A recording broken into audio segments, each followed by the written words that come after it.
প্রিয় ভিউয়ার্স, সবাইকে আজকের ভিডিওতে স্বাগত।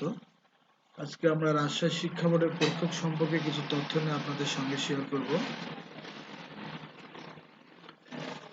বিজ্ঞপ্তি প্রকাশ করা হয়েছে এইভাবে যে 26শে জানুয়ারি 2025 রাজশাহী শিক্ষা বোর্ডের ওয়েবসাইট থেকে।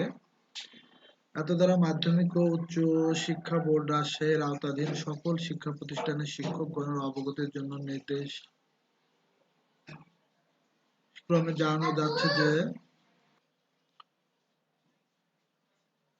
যে যারা প্রধান পরীক্ষক আছেন বা হবেন তাদের পারিশ্রমিক বা সম্মানী সঠিক উপায়ে নির্ভুলভাবে প্রাপ্তির নিমিত্ত অনলাইনে সোনালী ব্যাংকের অনলাইন নম্বর 13 সংখ্যা বিশিষ্ট নিয়ে আপডেট করতে হবে।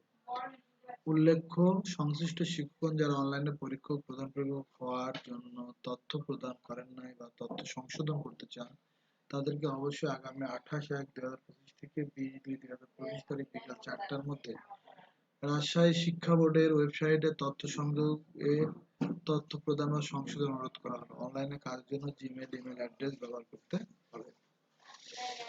অর্থাৎ যারা পরীক্ষক হতে চান তারা আবেদন করতে পারবেন, যারা ভুল সংশোধন করতে চান তারা আবেদন করতে পারবেন, আর যারা সোনালী ব্যাংকের অ্যাকাউন্ট আপডেট করতে চান তারাও এটার মাধ্যমে করতে পারবেন। বিশেষ দ্রষ্টব্য বলা আছে এভাবে, সংশ্লিষ্ট শিক্ষক শ্রেণীকক্ষে যে বিষয়ে পাঠদান করান তাকে সেই বিষয়ে তথ্য প্রদান করতে হবে।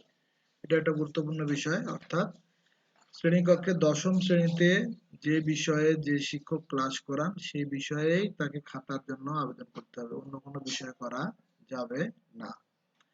এর বাইরে যদি হয় সেজন্য প্রধান শিক্ষক দায়ী থাকবে।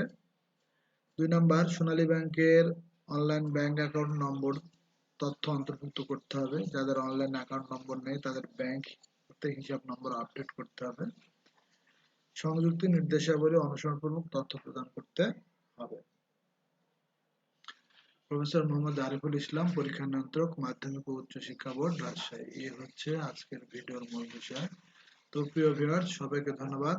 আগামীতে শিক্ষা সম্পর্কিত বিভিন্ন তথ্য পেতে ফেসবুক আইডিটি ফলো করবেন, আর যারা ইউটিউবে দেখবেন চ্যানেলটি সাবস্ক্রাইব করবেন। সবাইকে ধন্যবাদ। আসসালামু আলাইকুম।